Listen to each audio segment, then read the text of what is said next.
Hello everybody, I am Mike from Mexico City. I have a business here in Mexico City, a tattoo shop. Today we learned we have elves in the shop. Ever since we arrived to this house, strange things have happened.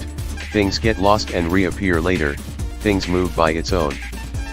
2 weeks ago a tattooer brought their little cat to the studio for a day because they were fumigating his house. He brought cat food and all the cat things. We clean very well the studio every day. And today we found a cat food trail in the house kitchen.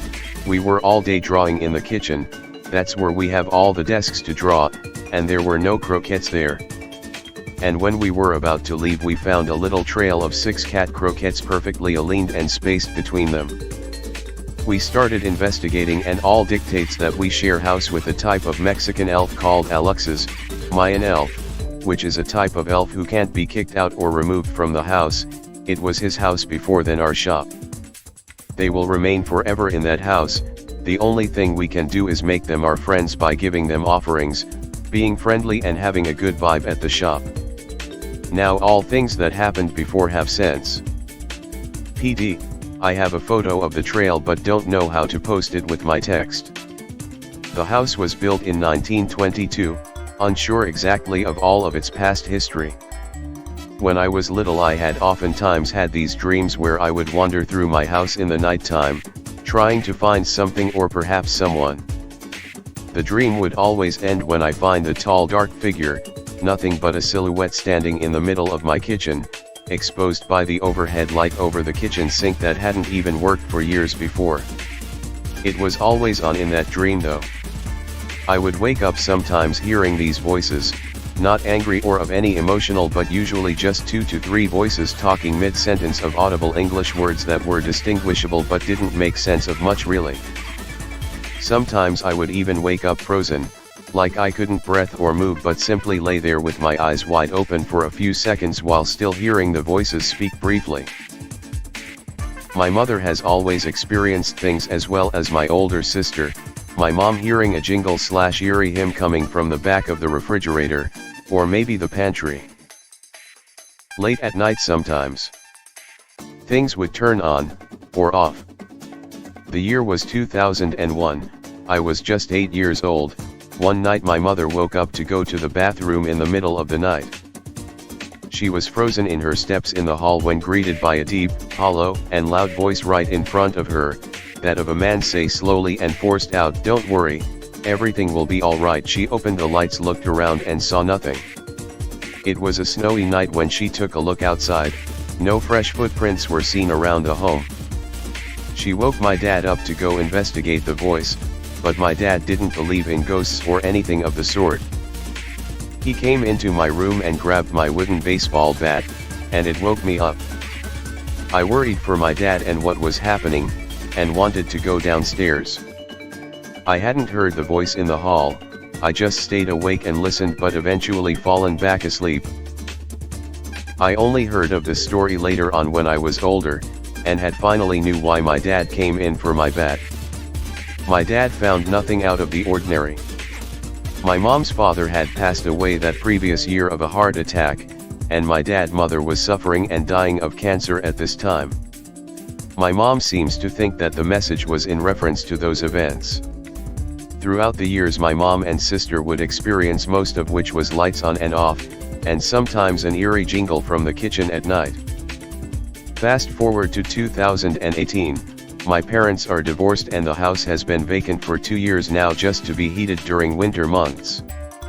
My wife and I decide to move in to rent from my dad since we were tired of the apartment living. The first night I moved in and was unpacking I immediately felt a strong presence and didn't feel like being there, almost like unwelcoming and being watched. I couldn't shake the feeling, as my wife was working overnights at the coffee shop and I was alone. The next day is when it started to all happen again. I got up for my morning shift at 4:30 and was brushing my teeth just in the other room. My wife woke up to a voice that said Earl. She asked me if I had said it, and I in fact didn't.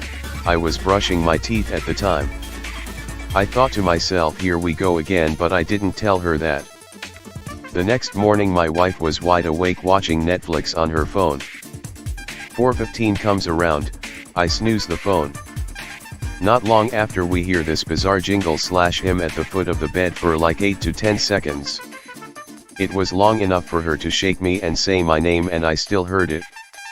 It kind of reminded me of Take Me Out to the Ball game from one of those little teddy bears or something. So terrified we both threw the lights on and searched the room. There was nothing but boxes of clothes in our room and nothing that could have possibly made that sound. We got the house blessed the next day, and we hadn't experienced anything too far out after that. Occasionally a light would work itself, or the stove range fan would turn on by itself. It didn't work when we tried it. There was also another time where me and my wife were both standing right next to each other, and I was getting a phone call from her cell, but she was using her phone and it didn't even show she was calling me. I was too afraid to pick up, but sometimes I wonder what would have happened if I did pick up. Later on we got a home, and my sister moved in and had one night experienced a disembodied voice at the end of her bed, just whistling the tune to the TV show she had just finished watching. She had also taken videos and seen several orbs just floating around.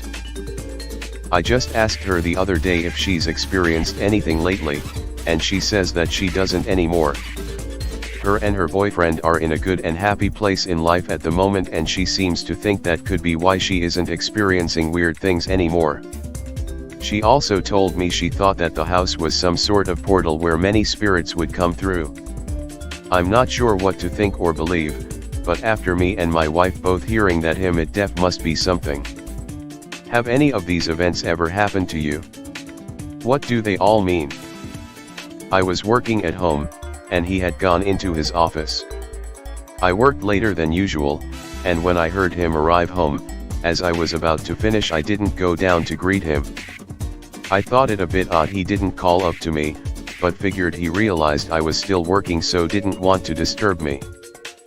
When I finished working about 20 minutes later and went downstairs, he wasn't there, so I assumed he must have popped back out for something. When he arrived back, I apologized for not coming down the first time. He looked confused, and said he'd only just got back because he'd been held up. I clear as day heard the front door open and close and him dump his stuff down. I remember being pleased he'd remembered his key because he usually forgets. Then this evening, at around the same time, my motion-activated light-up cat ball went off twice with no one anywhere near it. I am a huge skeptic, but it's been an odd 2 days. Hi guys, I do not even know if I am right here. But I'm a little scared and I can't explain some things. I feel just at night really strongly observed. That alone wouldn't scare me so much, but my dog often stares into the same corner from which I feel watched. I have a little bit of experience with souls. For example, 5 years ago my daughter died, and sometimes, really very rarely, I feel her. It feels like someone is stroking my hand with an ice cube. But it is not an unpleasant feeling, rather a very positive one. In my heart I just have the certainty that it is my child. But when I feel that I am being watched, I have a very negative feeling. I hate the darkness.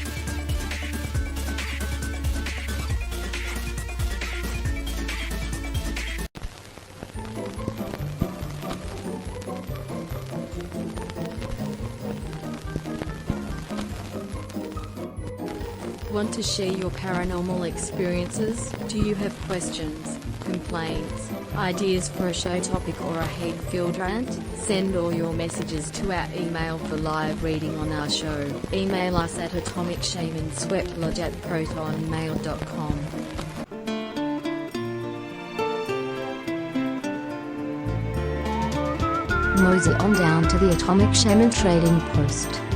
We have t-shirts, decals, refrigerator magnets and other swag for sale. What better way to show your support for the show? Our My merch can only be found on t.pub/lit/atomic shaman trading post.